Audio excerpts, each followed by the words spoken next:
Live from Community Television of Santa Cruz, it's Studio One.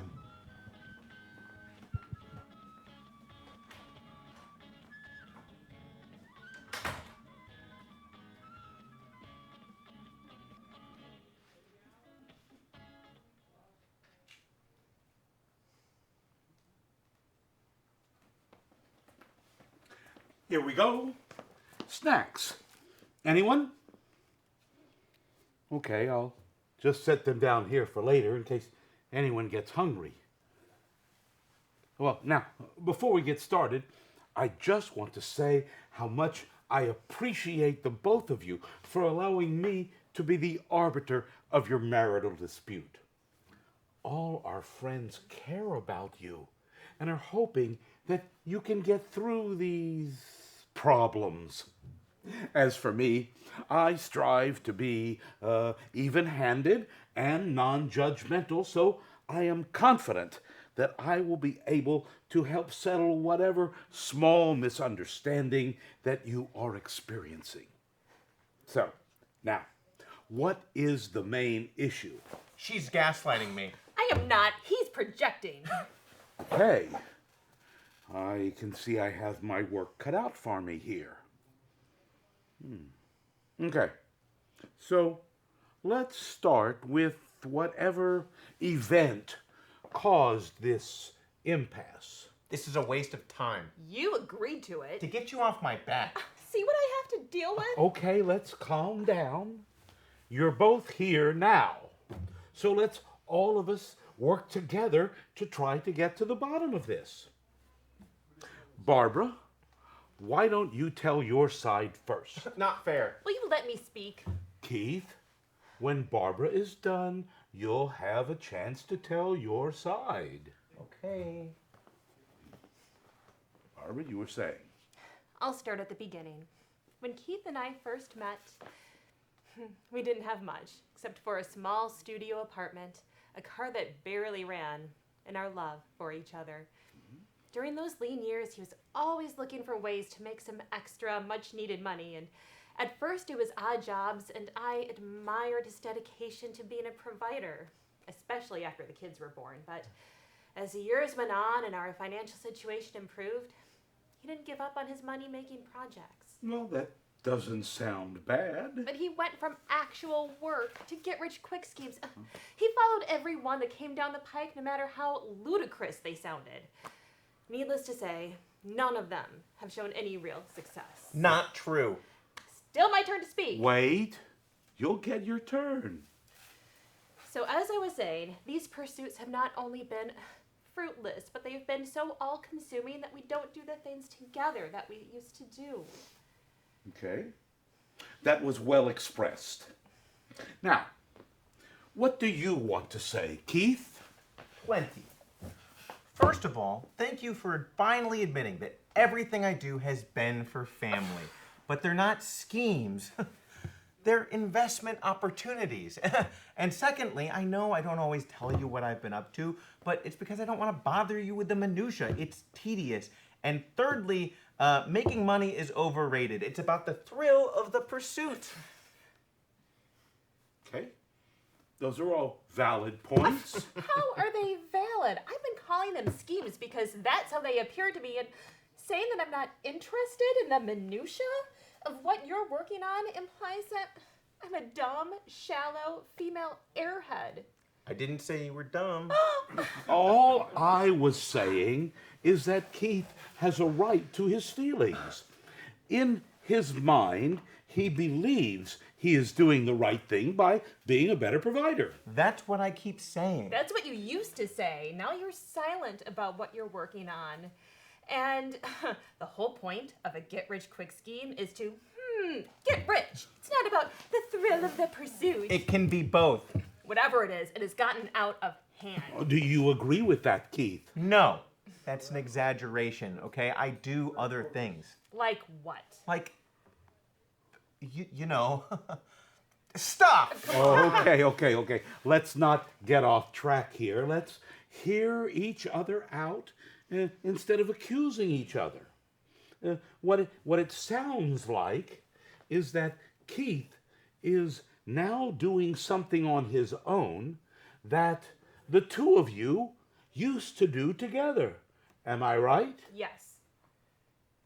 I suppose. Which means that at some point you diverged from each other.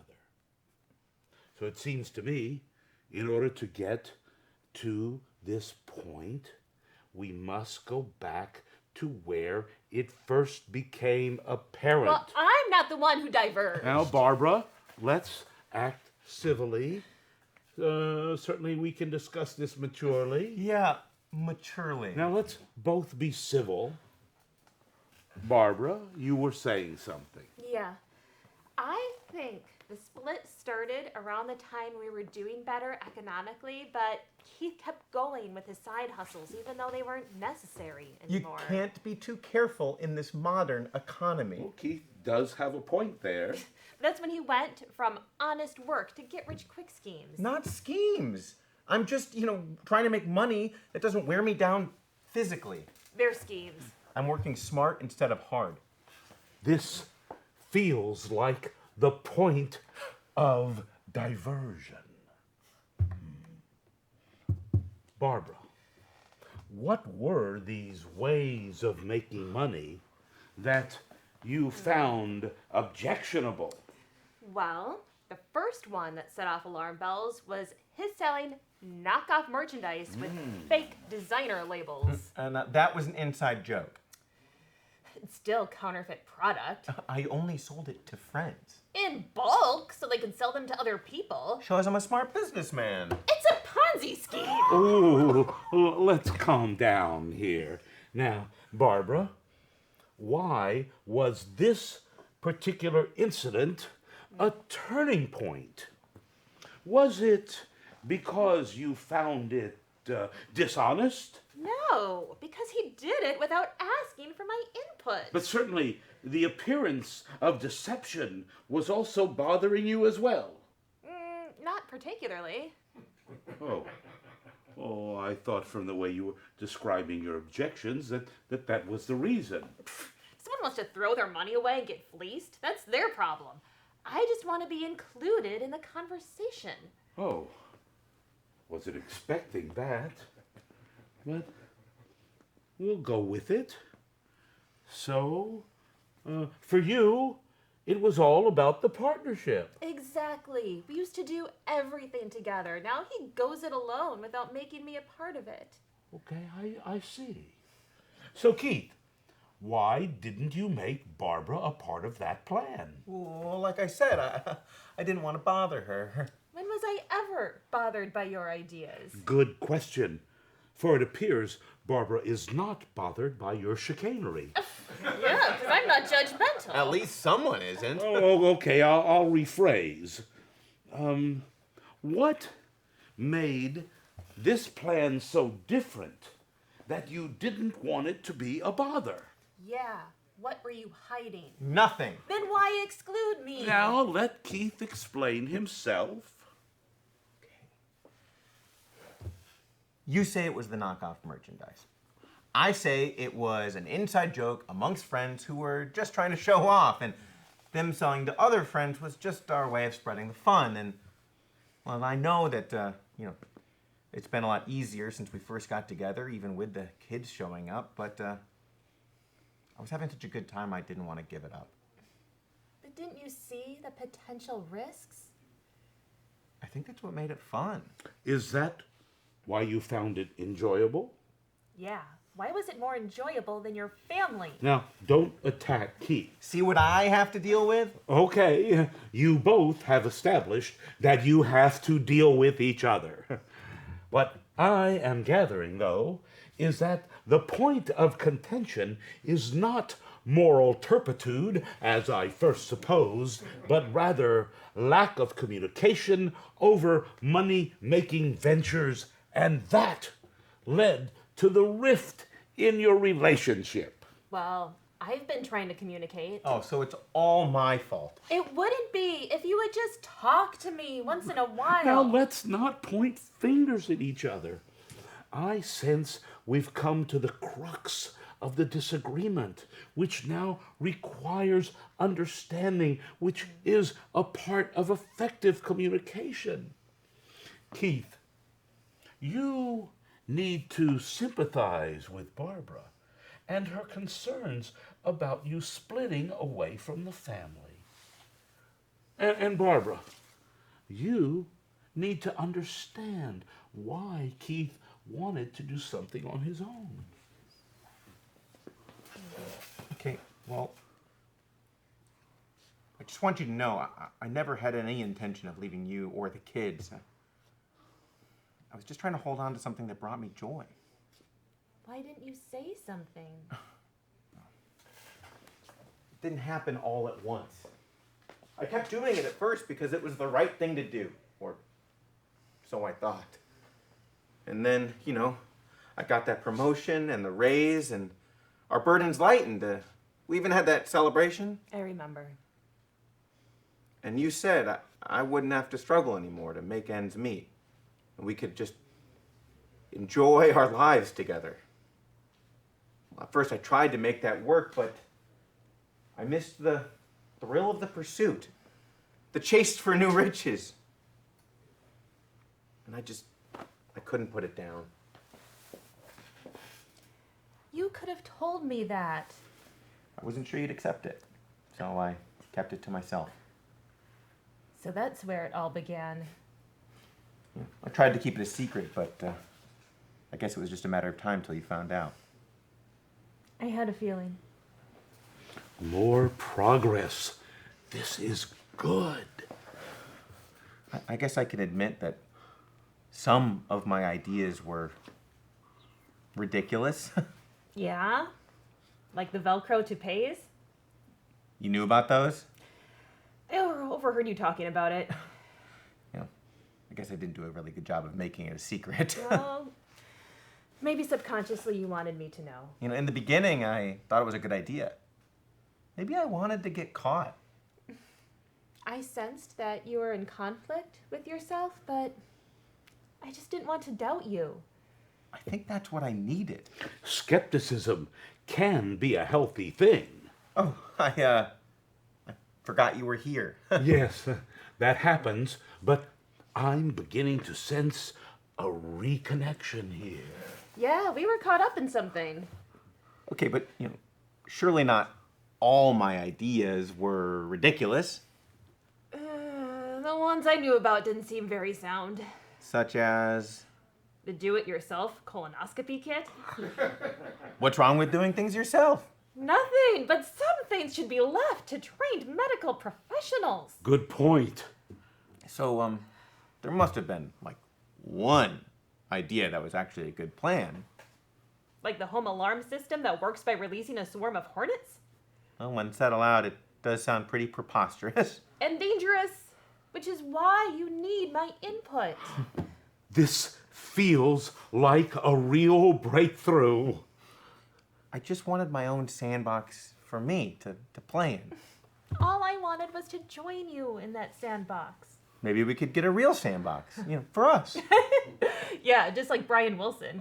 An actual sandbox probably isn't necessary. All you really need is honest communication. Can I be honest? Mm-hmm. I knew that most of my schemes were crackpot. I knew it too, but I didn't know that you knew, so I didn't say anything. Well, I knew it too, and I didn't say anything because I didn't know that you knew that I knew too. It all makes sense now. It most certainly does. In some way. But there's still the matter of all the clutter in the garage that's accumulated over the years from all of those schemes. What about it? Ready to let it all go? Can I take one last look? Of course.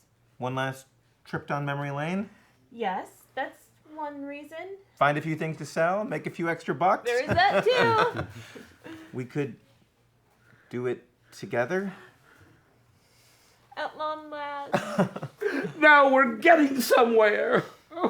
And I have to say, I am so proud of the both of you. Just a few minutes ago, you weren't even speaking to each other, and now you're bursting through the wall that's separating you two. You know, there is one thing you might like. Oh? What's that? Kama Sutra coloring books. Oh, really? Just telling you about it's giving me some ideas. Do tell. Wow, the breakthroughs just keep happening. But I am starting to think that my work is done here. So if the two of you just want to head on out of here, I'd rather show you. I can't wait. seriously, if you'd like to leave, I won't be offended. We should take our time going through all that stuff. I'm in no hurry. I'll clear my calendar. I'll cancel my appointment. Yes, you two go home and work on that. I'm sorry I said that you were gaslighting me. I don't even know what that word means. I just wanted to sound impressive. You don't have to use big, trendy words to impress me. Feels so good letting it all out. All you had to do was open up, I'm leaving those old ways behind. and we'll be partners again. Oh, look at the time. I really need to get to the store. Thank you. You've been very helpful. Couldn't have done it without you. Great. So, why don't you both go on home and rekindle your feelings for each other? I don't think I can wait that long. Me neither. Let's not have any more misunderstandings. Yes! Folks, would you like to take this someplace more private? He's right. We'd like to have a moment alone, please. Yes, a long moment. I don't think this is the time and place. Didn't you just say something about having to go to the store? This is my home. Good. Then you won't have trouble finding your way back when we're done here. I only agreed to be referee for your dispute, not host of this. You volunteered your help. We didn't ask. And things have clearly escalated. Hey, when was the last time we role-played? Ooh, too long. How about we try, teacher and unruly students? Ooh, how about preacher and nymphomaniac? How about, interrogation room mischief? Ooh, splendid. Do you happen to have a ceiling harness? No, I don't have anything like that. How about peanut oil? Or could you pick some up? Oh, look, I didn't generously offer to help you with your problems in order to get kicked out of my own house. That's what happens when you don't mind your own business. Yeah, so stop gawking at us like a pervert and get out of here. I can't believe this. Believe it. And when you're gone, you better give us an hour. Make it two. It just doesn't pay to get involved. Hey, don't you have some shopping to do? Oh, well, I guess I'll be on my way. Try not to damage anything. No promises. I figured. Well, I guess I won't be seeing the two of you later.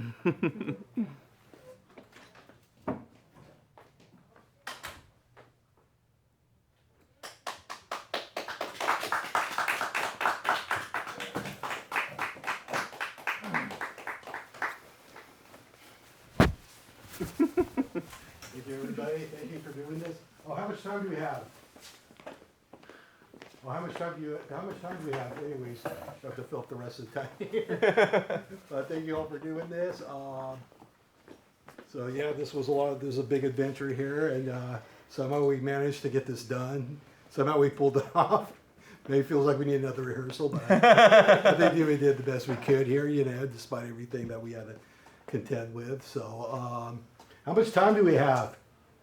No, just tell me. Okay. Well, we'll just go until they tell us to get off. So, anybody have any announcements? Like, I know you're both got a couple things going at Mount Community, right? Feel free to pick up one of the treats Oh yeah, go ahead. Yeah. as a few of them on the souvenir floor, of yeah. your exciting time here at Studio One. I don't know if I'd eat them, but There is a play coming up relatively Okay. soon that I know that Jackson and I are going to be in, called, it's part of a two-show repertoire at Mountain Community Theater called The Odd Couple by Neil Simon.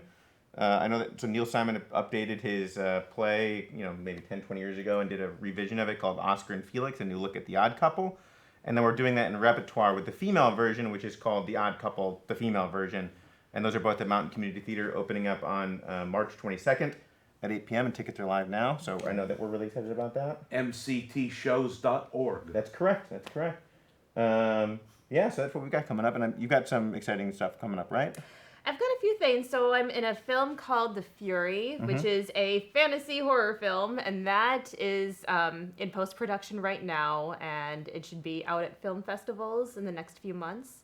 And I was in a film called Moving Out, which will be at the Bash Film Festival in San Francisco in May. Oh, that's really, really cool. That's awesome.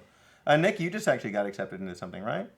Oh, you mean like for a, let's see, I got a number of things going on, but, let's see, well, you mean the staged reading? But Yeah. It'll be in August, but it's pretty far from now. But yeah, staged reading at the, Equity Library Theater in Queens, New York. That'll be in August, but yeah, it's for a play. For all of you in Queens watching. So if you're watching, I'm going to try to make it out there if I can, and so I can take part in that. So that's one thing I got going on. I'm also working on my next short movie. I made a short movie last November called Escape from Jury Duty. So I'm working on, it's gotten some good reactions and everything. So now I'm working on the next one. I got 2 actors. I need 3 more, and I need a location. If anybody knows, like an office with cubicles is what I need.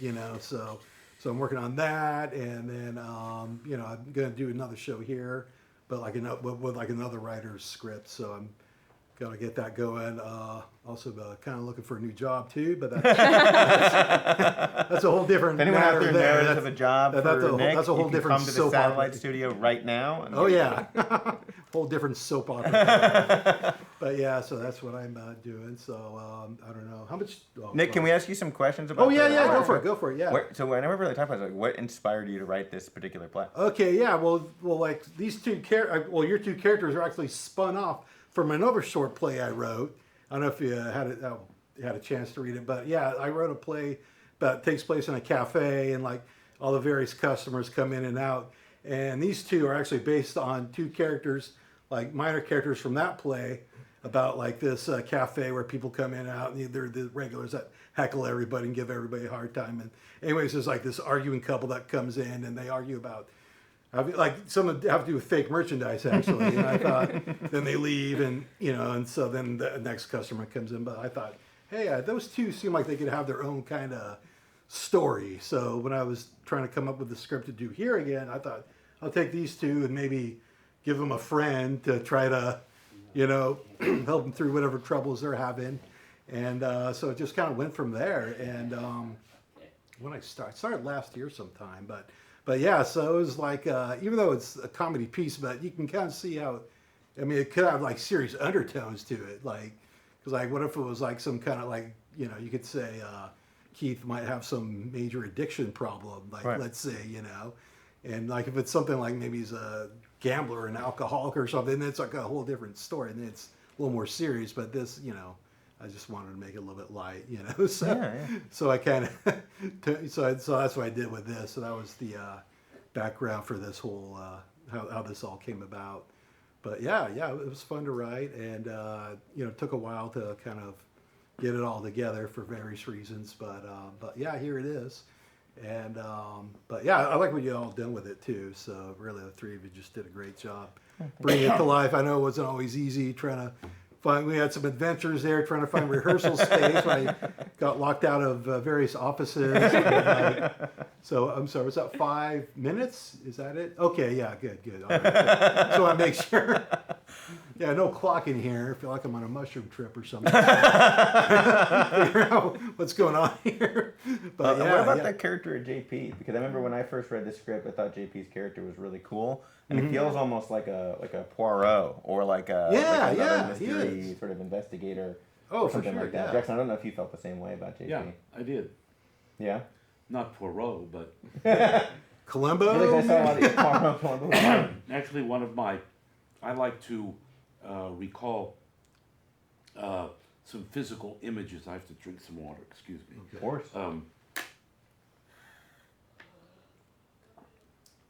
Physical images from a movie or a television of a character who I sort of keep in my mind and one of the characters here was the lawyer from My Cousin Vinny, the Southern lawyer. And that was one of my images with some of my hand gestures. So that was, but yeah, I saw him as an interrogator. Who was that actor's name? I can't remember who that actor was who played the lawyer, the prosecuting lawyer. I mean, it's been a while since I've seen that, so. I can't remember. We Yeah. could ask Google. Oh yeah, I'll do that. Yeah, once I'm done here, I'll find that out. But yeah. And what about Barbara? I mean, what did you bring to Barbara? You know, I spent a lot of time kind of thinking about her background and the challenges with Keith that brought us to this moment. So when filled in her background, I think Barbara is kind of a hustler. She's, I'm really upset that you have excluded me from these schemes because I honestly have better ideas. And I know how to execute these In your better. backstory, do you know some of these ideas that you have that are better? Oh, I got a list. Yeah. But, yeah, I think She thought staples would be a lot better than Velcro. Staple on toupee. Yeah. There you go. All right. Well, they You work don't better, have to don't they? reapply. More adhesive. More than fair. Yeah.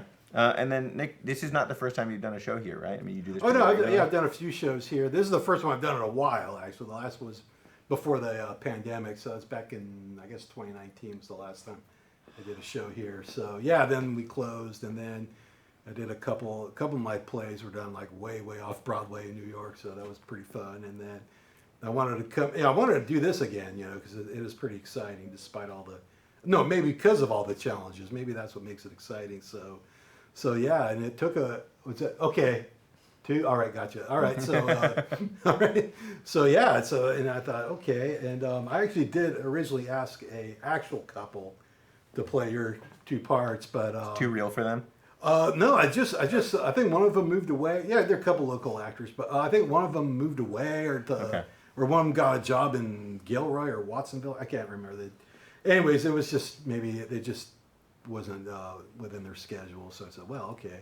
And then I got you because I thought, oh, Jackson would be good as JP, and then because we've worked together.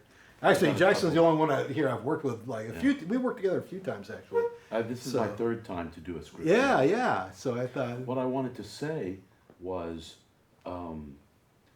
how different the experience of doing a live taped broadcast is compared to other, both making a movie or being live on stage or other kinds of performing like that. This is a real fascinating experience because of that you have one shot to do it. No matter how many times you've rehearsed it, you've only got that one time to actually achieve it, and it's very interesting, and it's more like walking on the tightrope than other types of performing that I've done. Yeah. Just wanted to say that. That's the feeling I got because it's like not only do you have to know all your lines, like a stage actor, you have to know your lines. Well, you always blocking. have to know all Well, your well, yeah, it's true, yeah. But on a movie, you get to do it again. You go, take one, take two, take three. But here, it's like it's one and done. That's it. So, and then you got to like marry that up with all the cameras and the mics, all these technical aspects. So it's just like and so that makes it like twice the challenge. It seems like. Well, for us, for example.